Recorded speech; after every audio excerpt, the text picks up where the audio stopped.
ड़मोर्हन्ताडं ड़मो सिद्धाडं ड़मो वार्याडं ड़मो वज्झायाडं ड़मो लोये सव्यसाहुडं वन्दितु सव्यसिद्धे धुवममलमणो एवं गधिपत्ते वोच्छामि समय पाहुड मिणमो सुद केवली भणिदम्।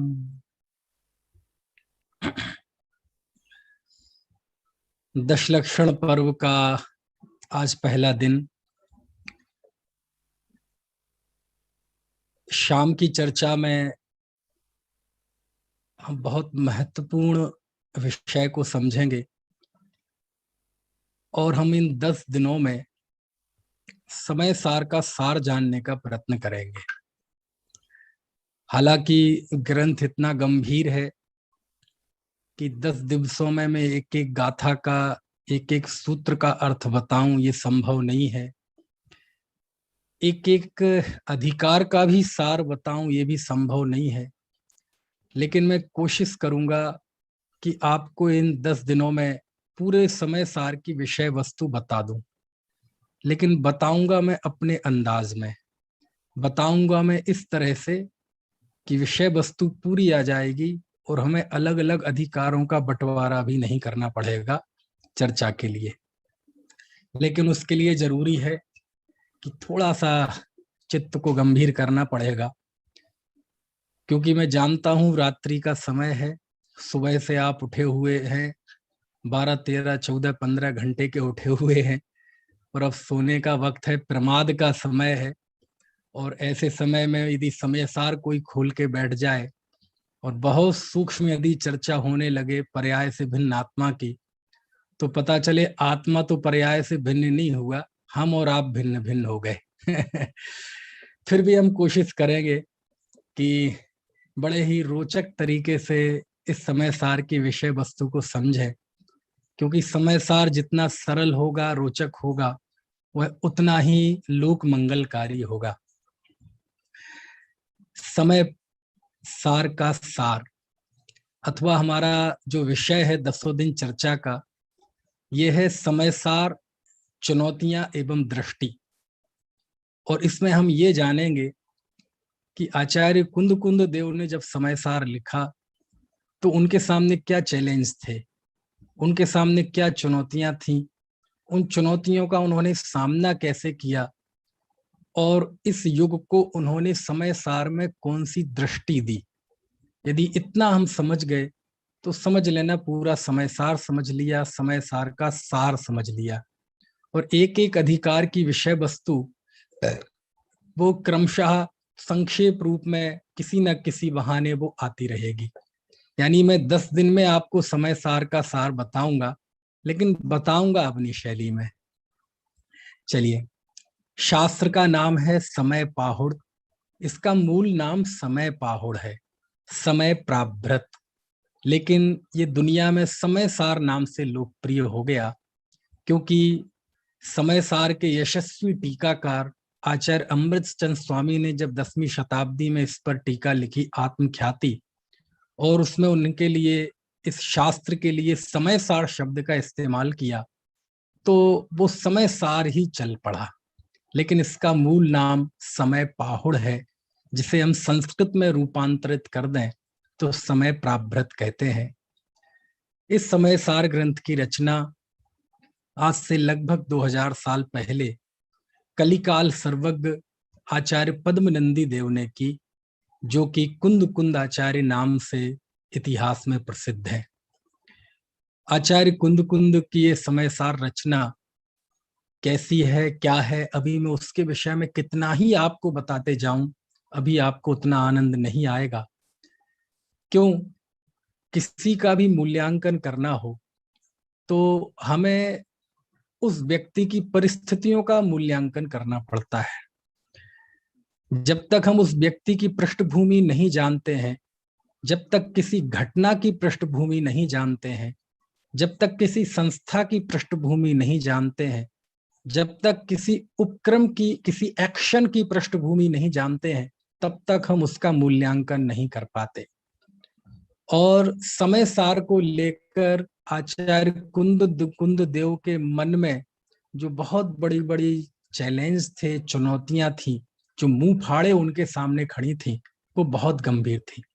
और इसको जानने के लिए हमें इस समय के पहिए को पीछे ले जाना पड़ेगा और आज से लगभग 2000 साल पहले जाना पड़ेगा, जब आचार्य ने प्राकृत भाषा में 415 गाथाओं में निबद्ध, अमृतचंद देव के हिसाब से 415 और जैसे नाचार्य के हिसाब से 439, इन गाथाओं में निबद्ध इस विश्व के सर्वश्रेष्ठ ग्रंथ की रचना की, जिसे हम समय पाहुड़ कहते हैं।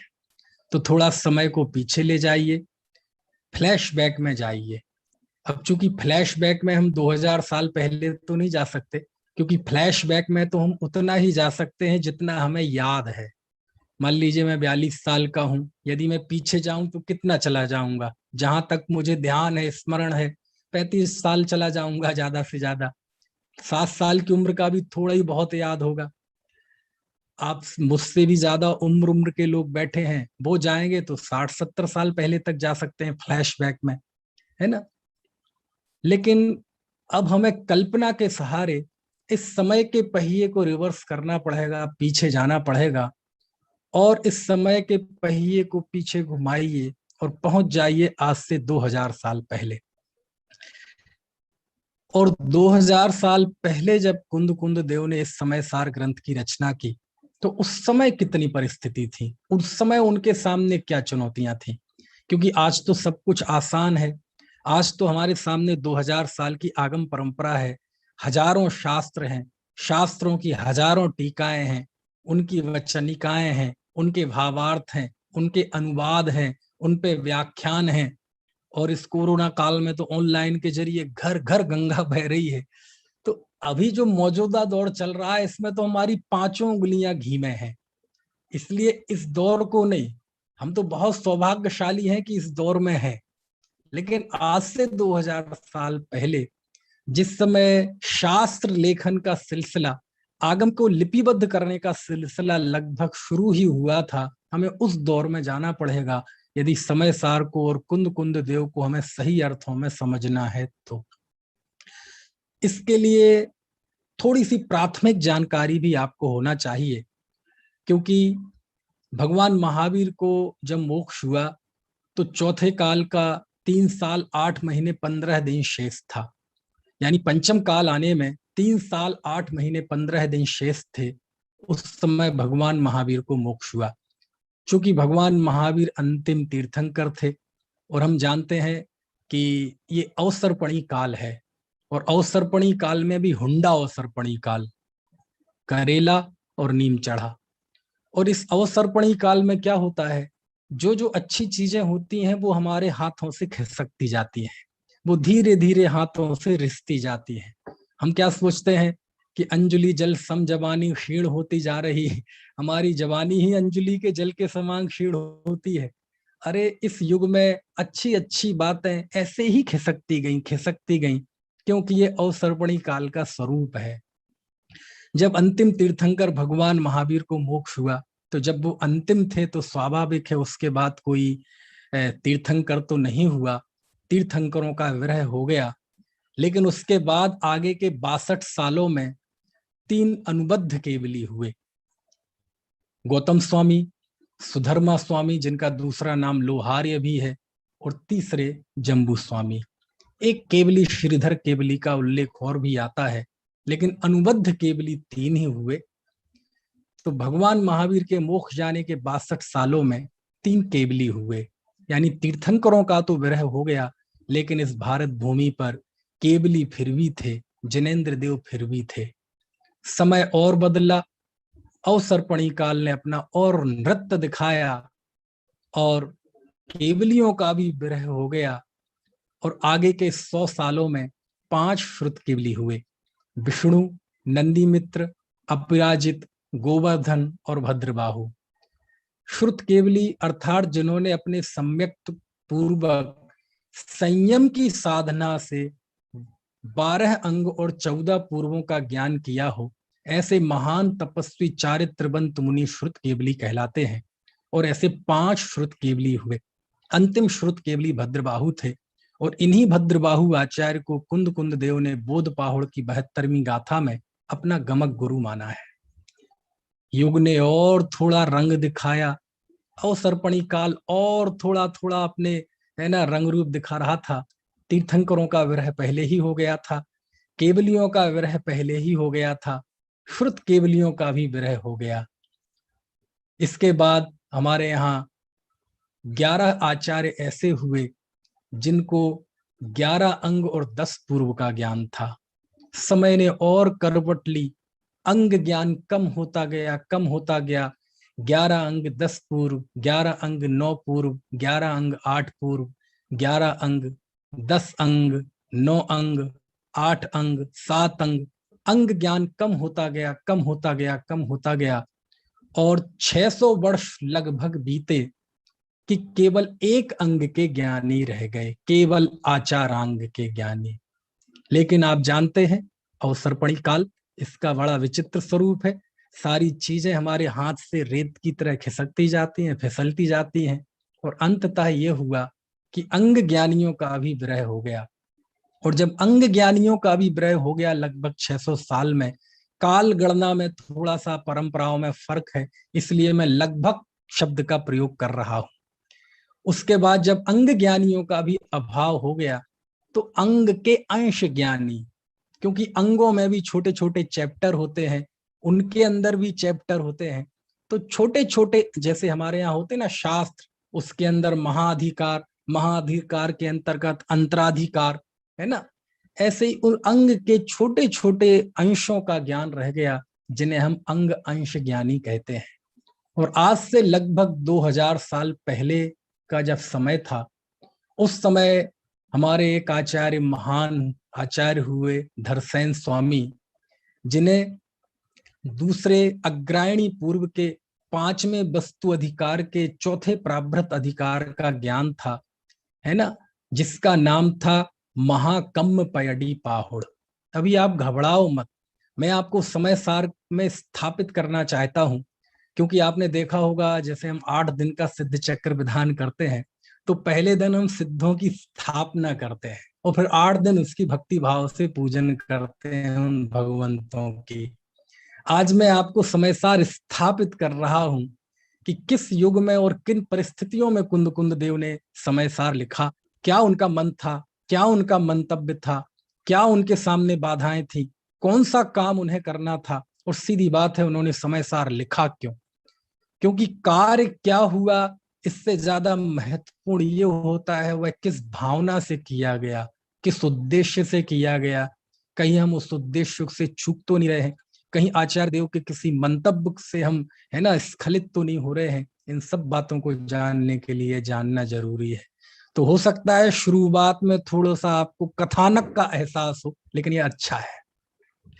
तो उस समय धरसेन आचार्य को महाकम्म पैडी पाहुड़ का ज्ञान था, और उन्होंने वह ज्ञान अपने 2 शिष्यों को, है ना, जो कि लोक में प्रसिद्ध हैं, आचार्य भूतबली और आचार्य पुष्पदंत, उनको वह ज्ञान दिया। और उन्होंने सम्मिलित रूप से 6 खंडागम ग्रंथ की रचना की, जिसे इस युग का प्रथम श्रुत स्कंद कहा जाता है, और जिसके स्मरण में हम श्रुत पंचमी पर्व मनाते हैं। ठीक है। उसी समय एक और हमारे महान आचार्य हुए, उनका नाम था आचार्य गुणधर। उन्हें 5वें ज्ञान प्रवाद के 10वें वस्तु अधिकार के 3रे प्राभृत अधिकार का ज्ञान था, जिसका नाम था पेज दोष पाहुड़। पेज दोष पाहुड़, पेज यानी होता है प्रेय, प्रेय यानी राग, दोष यानी द्वेष, और पाहुड़ यानी प्राभृत। तो राग द्वेष प्राभृत, और राग द्वेष का एक सम्मिलित नाम है कषाय, तो उसको हम कहते हैं कसाय पाहुड़। ठीक है। तो गुणधर आचार्य ने उपलब्ध ज्ञान के आधार पर एक कसाय पाहुड़ ग्रंथ की रचना की। ठीक है।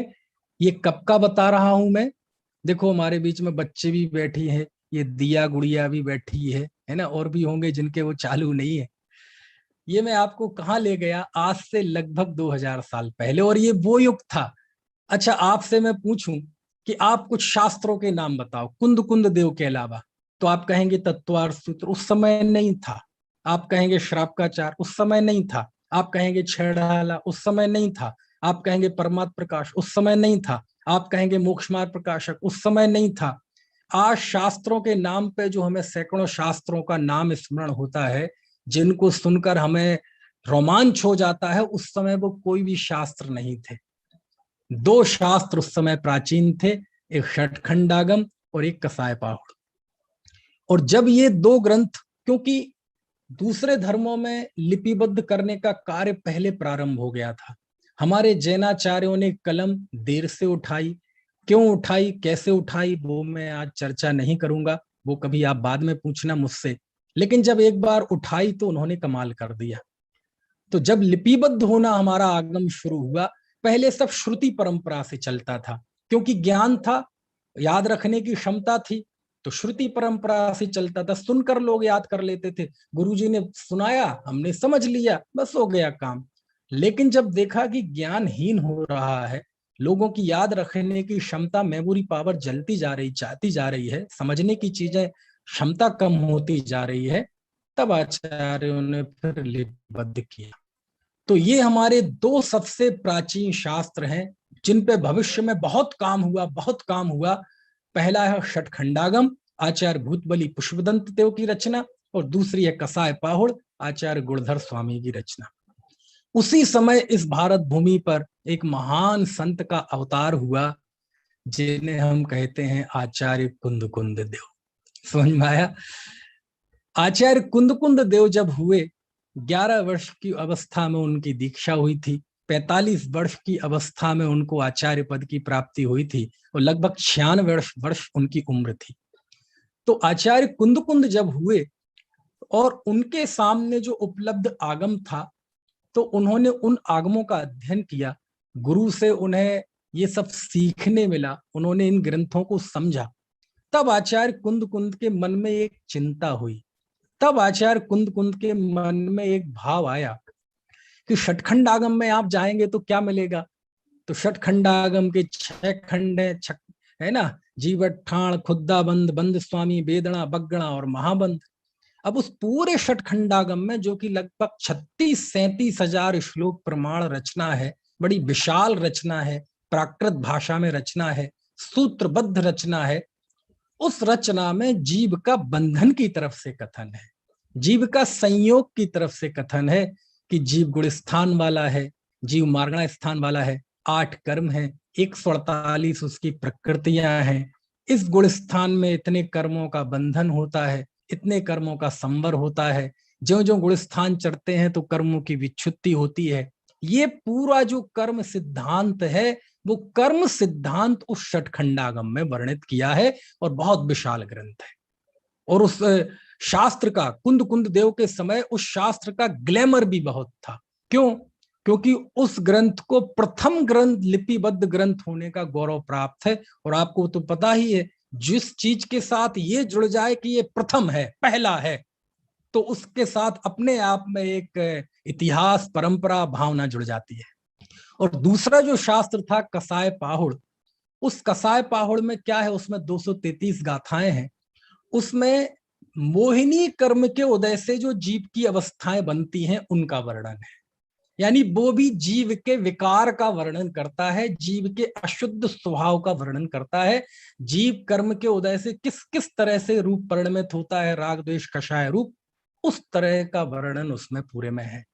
और जब कुंद कुंद देव ने इन दो आगमों का अध्ययन किया, तो कुंद कुंद देव के मन में ये चिंता हुई कि 8 कर्म, 148 प्रकृतियां, गुण स्थान, मार्गणा स्थान, ये सारी बातें ज्ञान का विषय तो हो सकते हैं, जानकारी के विषय तो हो सकते हैं, इनके द्वारा हम बुद्धि तो प्राप्त कर सकते हैं, विशद ज्ञान प्राप्त कर सकते हैं, यानी ये सब ज्ञान के विषय हो सकते हैं, लेकिन ये सब दृष्टि के विषय नहीं हो सकते, ये ध्यान के ध्येय नहीं हो सकते, ये आलम्बन भूत तत्व नहीं हो सकते, आश्रयभूत तत्व नहीं हो सकते।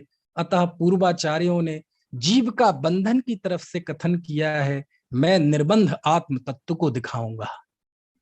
समझ में आया ना?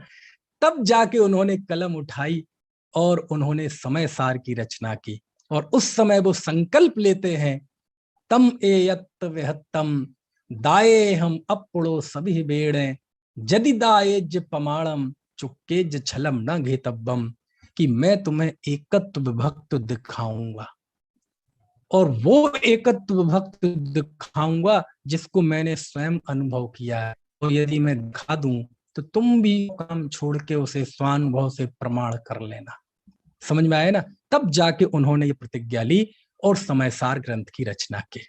ठीक है, ये मैंने आपको क्यों बताया कि कुंद कुंद देव समयसार जब लिख रहे थे तो उनके समक्ष जो आगम था, जो आगम की जो शैली लिपिबद्ध हो चुकी थी, वो उन्होंने जब देखी तो उन्हें लगा कि अभी एक सेक्टर लिखा जा चुका है, अभी दूसरी शैली बहुत महत्वपूर्ण बाकी है। क्योंकि वो कहीं ना कहीं ये अनुभव करते थे कि आज मानो कल मानो, अंततः इस बंध प्रक्रिया से पार आपको उसी तत्व की तरफ जाना पड़ेगा जहां बंध और मोक्ष नहीं है, जहां उत्थान पतन नहीं है, जहां विकास ह्रास नहीं है। ऐसे ध्रुव तत्व में जाना पड़ेगा, अन्यथा ध्रुव सुख की उत्पत्ति नहीं होगी। तो ये जो कुंद कुंद देव की चिंता थी, है ना, ये जो उनका मन था कि नहीं, पूर्वाचार्यों ने बंध की तरफ से कथन किया, मैं निर्बंध आत्मा को दिखाऊंगा। पूर्वाचार्यों ने संयोग की तरफ से कथन किया, मैं स्वभाव की तरफ से कथन करूंगा। पूर्वाचार्यों ने जीव की परिस्थिति बताई है, मैं जीव की वस्तु स्थिति बताऊंगा। समझ में आया ना? तब जाके उन्होंने समयसार लिखा।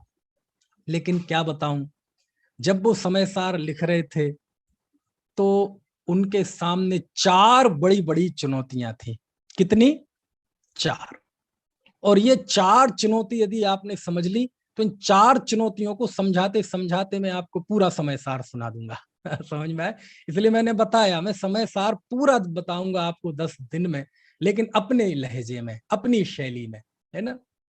तो अब हम समझते हैं कि कुंद कुंद देव ने जब समयसार लिखना शुरू किया आज से 2000 साल पहले, तो उनके सामने चार चुनौतियां कौन सी थी, और ये बहुत बड़ी चुनौतियां थी। और ये इतनी बड़ी चुनौतियां थी कि सच में यदि कोई कुंद कुंद देव की जगह पे कोई दूसरा व्यक्ति होता और जरा सा भी कमजोर मनोबल होता तो वो कुंद कुंद देव जैसा साहस नहीं कर पाता। और मैं पूछता हूं आज से, आज तो हर एक चीज का हमारे पास आगम प्रमाण है, लेकिन कुंद कुंद देव के पास बड़ी चुनौतियां थी। वो चुनौतियां कौन सी थी? ये बहुत रोमांच कर देने वाला विषय है। इस पे मेरे पहले भी व्याख्यान हुए, है ना, उसको भी शामिल करके और बहुत सारे नए नए बिंदु में आपके समक्ष लूंगा। चलिए तो जरा शुरू करते हैं। क्या विषय है? कुंद कुंद देव के सामने चुनौतियां। किस ग्रंथ को लेकर? समयसार को लेकर। ठीक है, अभी तक जब हमने ये विषय लिया तो पहले चार चुनौतियां बताई और फिर चारों का समाधान किया। अब हम एक एक चुनौती कर समझेंगे और उसी समय उसका समाधान कर लेंगे। चलो, तो कुंद कुंद देव के सामने सबसे पहली चुनौती ये थी, बहुत बड़ी चुनौती, कि कुंद कुंद देव ने जो समय सार में लिखा अथवा वो जो समय सार में लिखना चाहते थे, उन बिंदुओं के पोषक, उन बिंदुओं को सपोर्ट करने वाले कोई आगम प्रमाण उनके पास नहीं थे। क्या मतलब हुआ प्रियंक जी? यानी वो जो कुछ कहना चाहते थे उनके पास कोई आगम प्रमाण नहीं थे। आज यदि मैं कुछ कहता हूं, आप कुछ कहते हैं, तो हमारे सामने 2000 साल की आगम परंपरा है। यदि मैं आज कहूं पुण्य पाप दोनों एक हैं, तो हमारे सामने कुंद कुंद से आचार्य से लेके आज तक की पूरी 2000 साल की आगम परंपरा है। हम शास्त्र खोल के बता देंगे कि देखो आचार्य समय सार में पुण्य पाप दोनों को एक कहते हैं, दोनों को कुशील कहते हैं। प्रवचन सार में कह रहे हैं कि जो दोनों को एक नहीं मानता वह संसार में विचरण करता है। हम परमात्म प्रकाश के उदाहरण देंगे, हम योग सार के उदाहरण देंगे, हम, है ना, पूज्यपाद स्वामी के उदाहरण देंगे। हमारे पास 2000 साल की एक समृद्ध आगम परंपरा है। हम बेखौफ कहेंगे, निडर होकर कहेंगे, क्योंकि हमें किस बात का डर? हजारों आचार्यों के हजारों शास्त्र हमारी इस वाणी के सपोर्ट में खड़े हैं, हमें क्या डर? लेकिन कुंद कुंद देव के सामने ऐसे कोई लिपिबद्ध आगम प्रमाण नहीं थे, क्योंकि समय सार में उन्हें जो कुछ भी कहना था, जो कुछ भी लिखना था, वह इतना अपूर्व था, वह इतना गरिष्ठ था, और वह उस युग के जीवों को इतना ज्यादा चौंकाने वाला था कि समय सार की एक एक बात यदि किसी के सामने आएगी तो हर एक व्यक्ति सबसे पहले यह प्रश्न खड़ेगा, कहेगा कहां लिखा, कहां लिखा, इसका आगम प्रमाण दीजिए। समझ में आए ना? अब देखो, आपको मैं इसमें पूरा समय सार बता दूंगा। कुंद देव छठवीं गाथा में कहते हैं, ळबि होदि अपमत्तो ळपमत्तो जान गोदु जो भावो एवं भणंति शुद्धम लादो जो सोदु सोचेव, कि वह ज्ञायक भाव प्रमत्त नहीं है, अप्रमत्त नहीं है, वह तो ज्ञायक रूप से ज्ञात होता हुआ शुद्ध है। अब यदि ये वो समय सार में कहेंगे तो सामने 10 लोग आके खड़े हो जाएंगे, आचार्य देव कहां लिखा, कहां लिखा, कहां लिखा? आप कह रहे हैं आत्मा प्रमत्त नहीं, अप्रमत्त नहीं। हम तो ये जानते हैं कि ये जीव की अवस्थाएं हैं। पहले 6 गुण स्थान प्रमत्त है, बाद के 8 गुण स्थान अप्रमत्त है, और गुण स्थान से बाहर कौन सा जीव है? हे आचार्य देव, आपको प्रमाण देना पड़ेगा। क्यों? क्योंकि जिनागम में किसी व्यक्ति की प्रामाणिकता नहीं चलती कि आपने कह दिया और हमने मान लिया। हमारे यहाँ प्रामाणिकता होती है सर्वज्ञ की। अस्त मूल ग्रंथ करता रहा श्री सर्वज्ञ देवा, तदुत्तर ग्रंथ करता रहा। ये हमारे यहाँ परंपरा है। हमारे यहाँ हर चीज सर्वज्ञता के अनुशासन में होनी चाहिए, तब वो प्रामाणिक होती है। हमसे जब भी कोई एक पंक्ति या यदि लीक से हटके पूछते हैं तो हमारे सामने 10 प्रश्न आते हैं, प्रमाण दीजिए, प्रमाण दीजिए। और कई बार तो 10 प्रमाण देने के बाद भी व्यक्ति मानता नहीं है। आज हमारे पास सैकड़ों प्रमाण है पुण्य पाप को एक कहने वाले, लेकिन फिर भी बड़े बड़े लोग उसको अस्वीकार करते हैं, छीटाकशी करते हैं, किंतु परंतु अगर मगर इफ बट लगा के और वो कहने को कुंद देव की जय जयकार करते हैं, लेकिन मानते नहीं। लेकिन कुंद देव के सामने तो कोई प्रमाण था ही नहीं। कोई पूछने लगे, आचार्य देव आप प्रमाण दीजिए कि आप कह रहे हैं आत्मा प्रमत्त नहीं, अप्रमत्त नहीं है, इसका आपके पास प्रमाण क्या है? समझ में आए? है? अरे 50 से 55 गाथा तक आचार्य ने वर्ण से लेकर गुणस्थान पर्यंत 29 प्रकार के भावों को ये लिख दिया, एदे सब्बे भावा पुग्गल दब्ब परिणाम निपन्ना, कि गुणस्थान, मार्गणा स्थान, कर्म, नौकर्म, स्पर्धक, वर्ण, राग, द्वेष, मोह, ये सारी चीजें पुद्गल द्रव्य की पर्याय हैं। आचार्य देव प्रमाण दो, प्रमाण दो, कहां लिखा? कौन से शास्त्र में लिखा, कौन से गाथा में लिखा, कौन से पृष्ठ पर लिखा? प्रमाण दो साहब। ऐसा नहीं, बताना पड़ेगा, पीछे नहीं हटेंगे। आप अपने शब्द वापस लो।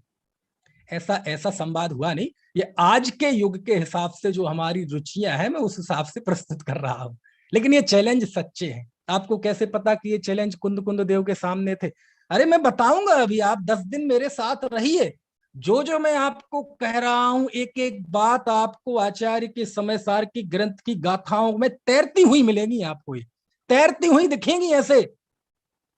लेकिन बस थोड़ा सा धैर्य रखिए। आगे पुण्य पाप अधिकार में आचार्य कहेंगे, पुण्य पाप दोनों एक है। कम सोहम कुशीलम सोह कम्मम चाबी जाना है सुशीलम, कहतम होदी सुशीलम जम संसारम पबे सेदी। दोनों कुशील हैं।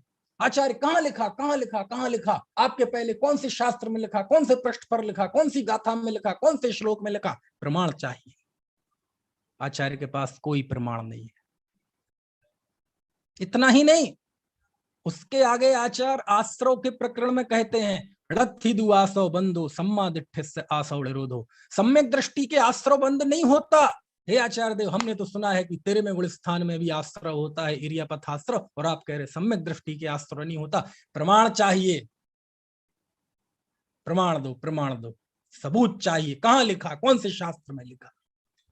कुंद देव के पास कोई प्रमाण नहीं है। समझ में आ रही है बात? है? निर्जराधिकार में कहते हैं, उपभोग मिंदिये हम दब्बाणम चेरणाण मिदराणम जम कुणादि सम्मिदिट्ठी तम सब्बम रिज्जर निमित्तम। सम्यक दृष्टि अपनी इंद्रियों के द्वारा जो भी चेतन अचेतन पदार्थों का उपभोग करता है, वह सब निर्जरा का निमित्त होता है। सम्यक दृष्टि के भोगों से निर्जरा कह रहे हैं आचार्य। आचार्य देव प्रमाण चाहिए, कौन से शास्त्र में, कौन सी परंपरा में, कौन से गुरु ने ये लिखा है? दो प्रमाण। कोई प्रमाण नहीं है। बंध अधिकार में आचार्य कहते हैं, जो मंडदी हिंसामी हिंसे जामी या परे ही सत्य ही सोमूल वंडाणी राणी ये तो विपरीदो। हम तो कहते हैं आचार्य आपने ही कहा है धर्मोदया विशुद्धो। हमारे यहाँ तो जियो और जीने दो की बात है, अहिंसा परमो धर्म की बात है। और आप कह रहे हैं कि जो ऐसा मानता है कि मैं किसी को मारता हूं या कि मैं किसी को बचाता हूं, वह मूर्ख है, अज्ञानी है, और ज्ञानी इससे विपरीत होता है। आचार्य प्रमाण चाहिए। कहां लिखा, कौन से शास्त्र में लिखी आप जो बात कह रहे हैं? समझ में आया ना? और मोक्ष अधिकार में तो आचार्य ने गजब ही कर दिया। पड़ी कमलम पड़ी सरलम, आचार्य लिखते हैं प्रतिक्रमण विष कुंभ है। अब बोलो, आज के युग को, या आज से 2000 साल पहले भी, बहुत ज्यादा समय नहीं बदला है, अभी मैं बताऊंगा धीरे धीरे, 2000 साल पहले भी किसी को कह दो कि प्रतिक्रमण विष कुंभ है, अच्छा अच्छा, वाह बहुत बढ़िया, प्रतिक्रमण विष कुंभ है यानी जहर का घड़ा है, तो अमृत का कुंभ क्या है? अप्रतिक्रमण अमृत कुंभ है। बहुत बढ़िया,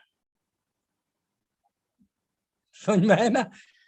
तो व्यक्ति आंदोलित होगा कि नहीं, नीचे की जमीन खिसकेगी कि नहीं, रातों की नींद खराब होगी कि नहीं, और थोड़ा सा यदि कोई भावुक व्यक्ति होगा, थोड़ा सा उत्तेजना वाला व्यक्ति होगा, तो आचार्यों के इन वचनों को पढ़ के थोड़ा उत्तेजित होगा कि नहीं? नहीं आचार्य, जवाब देना पड़ेगा, प्रतिक्रमण विष कुंभ है, आपको बताना पड़ेगा कहां लिखा है। समझ में आती है बात?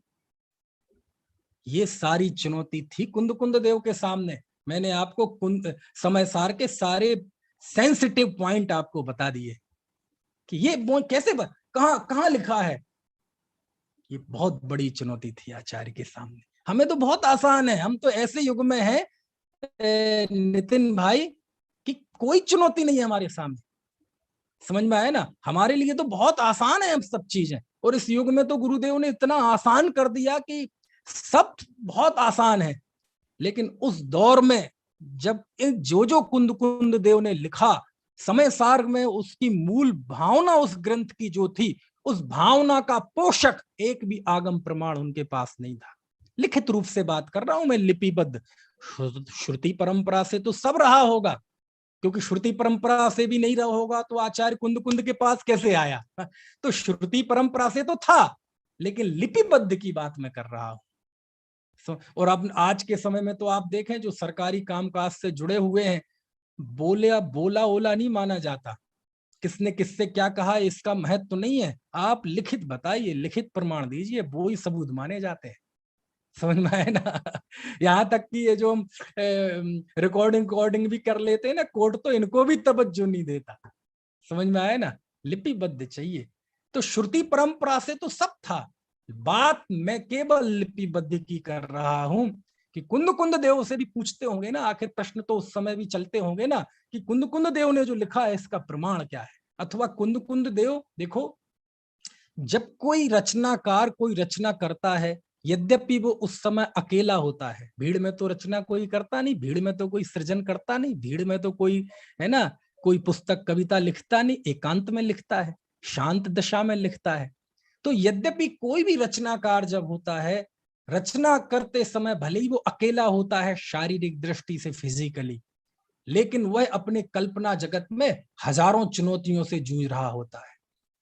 वो ये अनुमान करता है कि मैं जो लिख रहा हूं इस एक एक पंक्ति के क्या इफेक्ट्स होंगे, क्या प्रश्न खड़े होंगे, एक एक बात को लेकर कौन कौन सी समस्याएं सामने खड़ी होंगी, वो इस बातों को, और ये उस समय वो स्वयं से जूझता है, स्वयं से संघर्ष करता है। जो वह लिखना चाहता है उसी के पैरेलल अपने विरुद्ध विचारों को सामने खड़ा कर देता है अकेले ही, और फिर उनसे जूझता है। और वो जितना ये रचनाकार इस प्रक्रिया से गुजरता है, उसकी वह रचना उतनी ही प्रांजल, उतनी ही ताकतवर होती है। जिस रचना में जितना संघर्ष दिखाया जाता है दो विचारों का, दो विरुद्ध विचारधाराओं का, वह रचना उतनी ही जीवंत होती है। समझ में आया ना? लेकिन वो कहां होते हैं? होती हवाओं में है।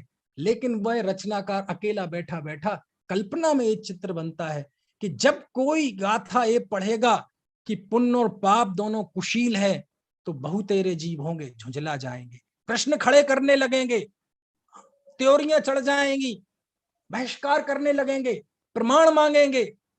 बोलो, ये कुंद कुंद देव के दिमाग में चल रहा होगा कि नहीं? अरे आप में से भी जो लेखक होंगे उनके दिमाग में चलता है कि नहीं चलता है? और हमारे जिन धर्म में वक्ता का सर्वोत्कृष्ट गुण, आपको पता, वक्ता जो होता है ना, वक्ता, जिनवाणी का वक्ता, प्रवक्ता, राइटर, उसमें कौन से गुण होने चाहिए? मैं 10 गुण बताऊं, वक्ता के सर्वोत्कृष्ट 10 गुण। 10 गुण तो नहीं बताऊंगा, केवल 3 गुण बताता हूं। कितने गुण? 3 गुण। पहला गुण प्रामाणिकता, अनेकांत। दूसरा गुण प्रामाणिकता, और तीसरा गुण प्रामाणिकता। मतलब वक्ता का सबसे बड़ा गुण है प्रामाणिकता। कहां लिखा आचार्य? प्रमाण दो। कहां लिखा पुद्गल की पर्याय है गुण स्थान? प्रमाण दो। कहां लिखा प्रमत्त अप्रमत्त जीव नहीं है? प्रमाण दो। कहां लिखा सम्यक दृष्टि के भोगों से निर्जरा होती है? प्रमाण दो। कहां लिखा सम्यक दृष्टि के आश्रय बंध नहीं होता? प्रमाण दो। कहां लिखा प्रतिक्रमण विषकुंभ है? प्रमाण दो। कहां लिखा है कि धर्मात्मा जीव संबर निर्जरा मोक्ष का करता नहीं है? समय सार 320वीं गाथा। प्रमाण दो। बोलो, ये कितना बड़ा प्रश्न था कुंद कुंद देव के सामने। ये पहली चुनौती थी। समझ में आया ना? अब इसका सामना कैसे किया आचार्य ने, ये बहुत मजेदार है, क्योंकि समस्या महत्वपूर्ण नहीं है, समाधान महत्वपूर्ण है। अब इसके देखो, अब ये चीज हमारे आचार्य के हाथ में नहीं है। अब कोई उस समय तक यदि समय पाहुड़ की रचना नहीं हुई थी, क्यों? क्योंकि आपको पता है समय पाहुड़ है क्या? है क्या ये समय पाहुड़? कुंद कुंद देव ने कोई नया नया रच दिया हो ऐसा नहीं है।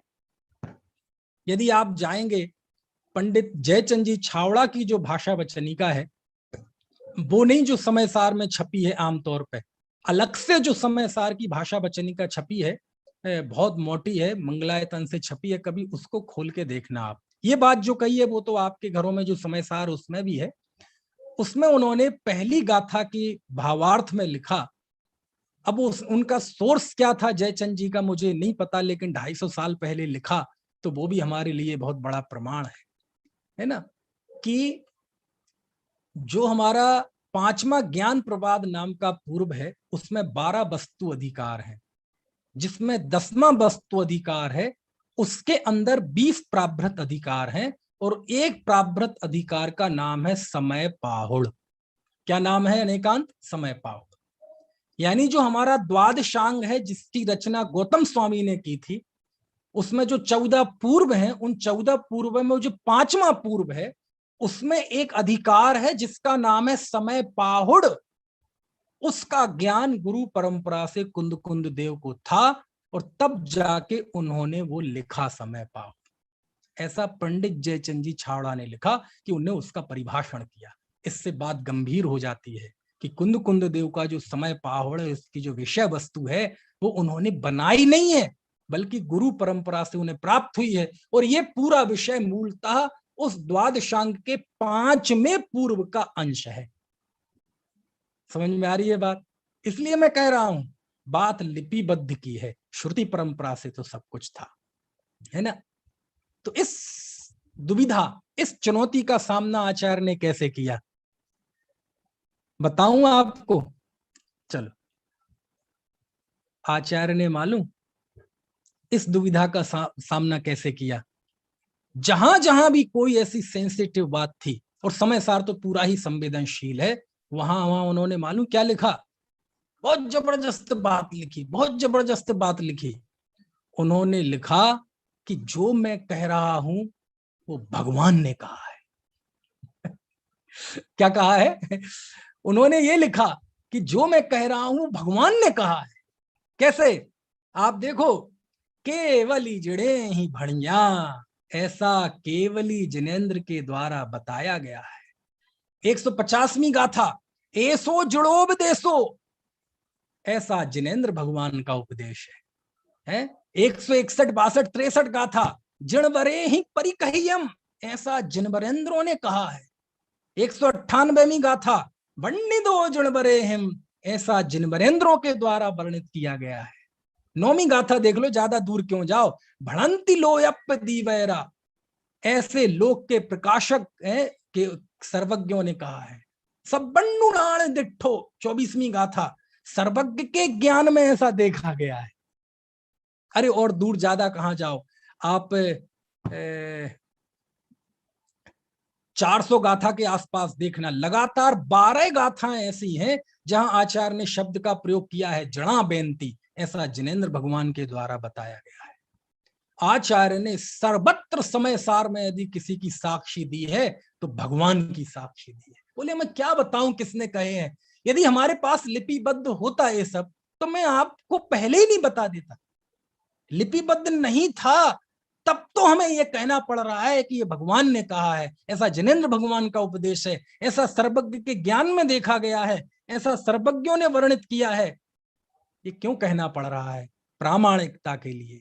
आप कह रहे थे ना कि आपको कैसे पता कि आचार्य के सामने बहुत बड़ी चुनौती थी प्रामाणिकता की। क्यों? इन गाथाओं में आपको ये जो आचार्य के संवाद निकल रहे हैं गाथाओं में, उनके सामने ये चैलेंज आपको तैरता हुआ नहीं दिख रहा? मुझे दिख रहा है। और ऐसा एक जगह नहीं, गाथा में आचार्य ने 39 जगह लिखा, 39 नहीं बल्कि 40 जगह, 40 स्थानों पर यह लिखा है कि ये बात भगवान ने कही। कोई कह सकता है छंद पूर्ति के लिए लिख दिया, छंद पूर्ति के लिए एक आध गाथा में लिख देते, 2 गाथा में लिख देते, लेकिन 415 में से 40 गाथाओं में यदि ये लिखा मिलता है कि ये बात भगवान ने कही है तो फिर बात कुछ गंभीर हो जाती है। बात समझ में आ रही ना? कितनी जगह? 40 जगह। अमृतचंद आचार्य की टीका में गाथाएं कम है तो वहां 37 जगह मिलेगा, और जैसे आचार्य की टीका में गाथाएं ज्यादा है वहां 40 जगह मिलेगा। समझ में आ रही है मृगेंद्र? बहुत दिनों बाद दिख रहे हैं। गजब है। 40 जगह लिखना, ये कहीं ना कहीं कुंद कुंद देव को के मन को आपको पढ़ना पड़ेगा।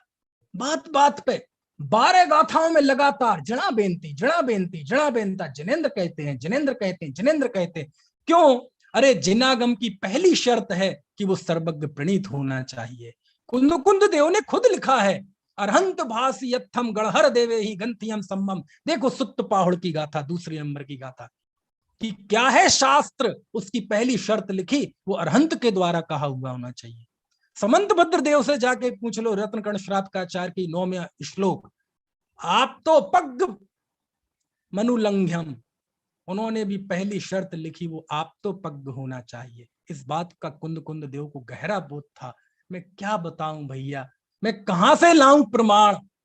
सर्वज्ञ ने कहे हैं, भगवान ने ये बात कही है, और ये बात उन्होंने 40 स्थान पर लिखी, यानी लगभग 10% है ना भाई। 415 गाथाएं तो 40 जगह लिखी, यानी लगभग 10% गाथाओं में उनके ये बयान आया है, संवाद आया है कि ये भगवान ने कही है बात। और इतना ही नहीं, इतना ही नहीं, अभी और बताता हूं मैं। 40 जगह नहीं, 25 जगह ऐसी हैं जहां उन्होंने सीधा नहीं लिखा, लेकिन अर्थ यही है कि भगवान ने कहा है। कैसे? जैसे मैं बताता हूं। जैसे 6वीं गाथा है, एवं भणंति शुद्धम, इस प्रकार उस जीव को शुद्ध कहा गया है। किसने कहा है? कौन है कहने वाला? ऐसे कितने शब्द आए हैं? भणिदा, भणिदम, भंडंती, भंडदी, ऐसा कहा गया है, ऐसा कहते हैं, ऐसा बताया गया है। बंडिदो चेदा, ऐसा वर्णित किया गया है। और जब वर्णन किया गया है मतलब उसका कोई कर्ता भी है। तो अगला प्रश्न किसने किया है? तो उसका भी जवाब क्या है? सर्वज्ञ ने कहा है। तो 40 जगह तो सीधा कहा है, तो 25 जगह इनडायरेक्टली कहा है कि ये बात सर्वज्ञ कह रहे हैं, है ना? ऐसे कि भणंती सब बंडू, सर्वज्ञ देव नहीं, भणंती शुद्धम, ऐसा शुद्ध कहते हैं। तो प्रश्न उठता है कौन कहते हैं, कौन कहने वाला है? तो उसका जवाब है भगवान ने कहा है, सर्वज्ञ ने कहा है। बात समझ में आ रही कि नहीं? ऐसे समय सार में 25 स्थानों पर ये प्रयोग आए हैं, भणिदा, भंडंती, भंडिदा, भंडिदम। समझ में आए ना? वहां भी उसका यही अर्थ है कि भगवान ने कहा है। इस जगह दोनों मिला दिए जाएं, 40 डायरेक्टली और 25 इनडायरेक्टली, तो 65 स्थानों पर कुंद कुंद देव कह रहे हैं भगवान ने कहा है। यानी 65 जगह यदि कलिकाल सर्वज्ञ कुंद कुंद देव को साक्षी देनी पड़ी तो फिर मेरे जैसे जीव को समझ में आता है कि जब कुंद कुंद देव समयसार लिख रहे थे तो उनके मन में प्रामाणिकता का प्रश्न था, अन्यथा वो 65 स्थानों पर बार बार ये नहीं कहते। ये उनका तकिया कलाम नहीं था। तकिया कलाम तो जानते कि नहीं? कौन जानता है? दिव्यांश तकिया कलाम जानते कि नहीं? जैसे कई लोग बोलते हैं ना, कोई शब्द उनका बार बार बोलने में आता, अंग्रेजी में उसे क्या बोलते हैं मुझे नहीं पता, है ना? मेरे कहने का मतलब, एक दो वाक्य बोलेंगे मेरे कहने का मतलब, मेरे कहने का मतलब, मेरे कहने का मतलब, 10 वाक्य होंगे तो 20 बार मेरे कहने का मतलब होगा। तो हम क्या कहेंगे? ये मेरे कहने का मतलब इनका तकिया कलाम है। समझ में आया ना? जब आचार्य 415 गाथाओं में अथवा 439 कह लो, उसमें 65 जगह जब भगवान को याद करते हैं कि भगवान ने ये बात कही है, ये उनका तकिया कलाम नहीं है नितिन। थोड़ा उनके मन को पढ़ना पड़ेगा। उनके सामने प्रामाणिकता का प्रश्न है कि आने वाली पीढ़ी जब समय सार उसके हाथ में आएगा तो सब प्रश्न चिन्ह खड़ा करेंगे, प्रामाणिकता का प्रश्न चिन्ह खड़ा करेंगे। कहां लिखी ये बात, कौन से शास्त्र में लिखी है? आचार्य कुंद कुंद कहते भगवान ने कही। अब मैं क्या बताऊं तुम्हें? नहीं, बता दो ना। अब यहां थोड़ा सा आपको थोड़ा सा और गहराई में उतरना पड़ेगा। आचार्य देव 65 जगह किसी का नाम नहीं लेते कि भगवान महावीर ने कही है, पार्श्वनाथ ने कही है, आदिनाथ ने कही है। हमें तो पता है कि आप सीमंदर भगवान के पास गए थे,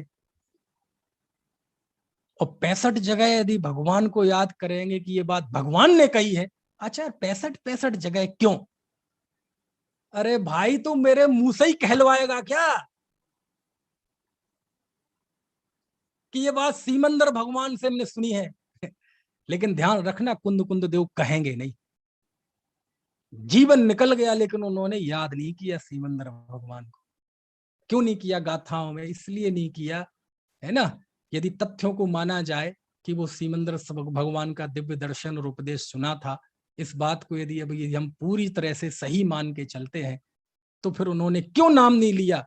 इसलिए नहीं लिया क्योंकि उन्हें पता है कि व्यक्ति का नाम लेने से व्यक्तिवाद पनपते हैं, और सीमंदर भगवान का यदि नाम लेंगे तो चूंकि वो विदेश क्षेत्र है, और ये हिंदुस्तान की भूमि तो ऐसी है कि यहाँ विदेशी वस्त्रों की होली जलाई गई थी, और ऐसे होली जलाने वाले हमारे जैनियों में भी कम नहीं होंगे। यदि हमने सीमंदर भगवान का नाम ले दिया तो अनेक विसंवाद खड़े होंगे, अनेक राग द्वेष खड़े होंगे, क्योंकि जहां व्यक्ति मुक्त हो जाता है वहां विभाजन होता है, राग द्वेष पनपते हैं। वो जानते थे, कुंद कुंद देव व्यक्तिवादिता से दूर रहना चाहते थे। व्यक्तिवाद के साइड इफेक्ट्स और क्या नुकसान होते हैं वो जानते थे। पंचम काल ये विभाजन का काल है। उनके ही कुछ समय पहले दिगंबर श्वेतांबरों का विभाजन हो चुका था। उनके ही सामने कुछ वर्षों पूर्व संघों का विभाजन हो चुका था। ये विभाजन की त्रासदी को बीते हुए उनको ज्यादा समय नहीं हुआ था। कैसे मूलामनाय में विभाजन होता गया, विभाजन हो गया शुद्ध तत्व ज्ञान में। वो नहीं चाहते थे किसी व्यक्ति के नाम पे विभाजन हो। हमारे यहाँ तो सर्वज्ञ का शासन चलता है, ना आदिनाथ का, ना महावीर का, ना सीमंदर का, सर्वज्ञ का शासन है। इसलिए उन्होंने कहीं नाम नहीं लिया। क्यों? यदि सीमंदर भगवान का नाम लेते तो बहुत सारी दिक्कतें खड़ी हो जाती। इसलिए उन्होंने बहुत विवेक का काम किया, उन्होंने कहीं सीमंदर स्वामी का नाम नहीं लिया, और जिनने लिया तो दिक्कतें खड़ी हुई। समझ में आया ना? जब लिए गए नाम, व्यक्ति को मुख्य किया गया, तो समस्याएं हमारे सामने। तो 65 जगह जब लिखते हैं तो बात गंभीर हो जाती है। समझ में आती है बात? तब लगता है कि कुंद कुंद देव कुछ कहना चाहते हैं, वो आपको समझनी पड़ेगी। समझ में आया ना? है इस तरह इस पहली चुनौती का सामना उन्होंने सर्वज्ञों को सामने खड़ा करके किया कि ये बात भगवान ने कही है। ठीक है। अच्छा, इस बीच आपसे एक प्रश्न पूछ लेता हूं, टाइम हो गया है, अब दूसरी चुनौती की बात कल करेंगे। कि अभी जो हमने जितनी बात की आपको समझ में आई कि नहीं? अभी आप चिंता मत करें, आज तो शुरुआत है, बहुत आनंद आने वाला है, बहुत आनंद आने वाला है। अभी तो ये बस शुरुआत है, स्थापना का छंद है। अभी जो आगे की 3 चुनौतियां होंगी, उस 3 चुनौतियों में पूरा समय सार आ जाएगा। समय सार की धड़कन से आप परिचित हो जाएंगे। कुंद कुंद देव जब उनके हाथ में कलम है, खैर कलम तो उनके समय क्या क्या कलम कैसी रही होगी, हालांकि लोग इस तरह की भाव जरूर व्यक्त करते हैं कि उन्होंने तो कांटे से लिखा था और ताड़ पत्रों पे लिखा था, और वो कांटों से ताड़ पत्र पे लिखते जा रहे थे।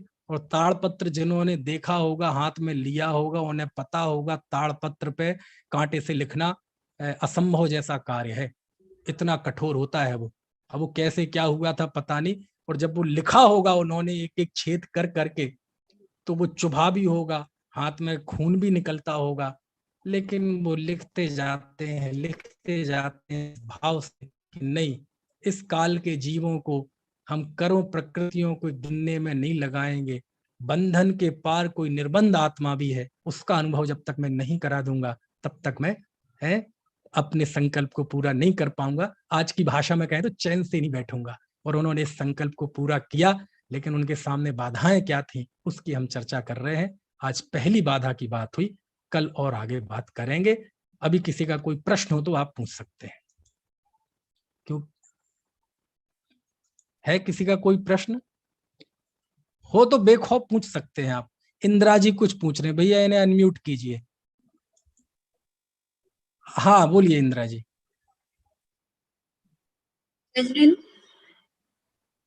आवाज आ रही है मेरी? हाँ हाँ बहुत अच्छी आवाज आ रही है। हाँ, मैं ये पूछ रही थी कि बार बार हम सुनते हैं कि 12 अंग, और ये क्या है, नहीं पता हमें। जब भगवान महावीर को केवल ज्ञान की प्राप्ति हो गई, और आपको पता होगा 66 दिन तक उनकी दिव्य ध्वनि नहीं खिरी थी, फिर गौतम स्वामी आए तो उन्होंने फिर दिव्य ध्वनि खिरी। तो जब भगवान महावीर का दिव्य उपदेश शुरू हुआ है ना, उसी दिन गौतम स्वामी ने 12 अंगों की रचना की थी।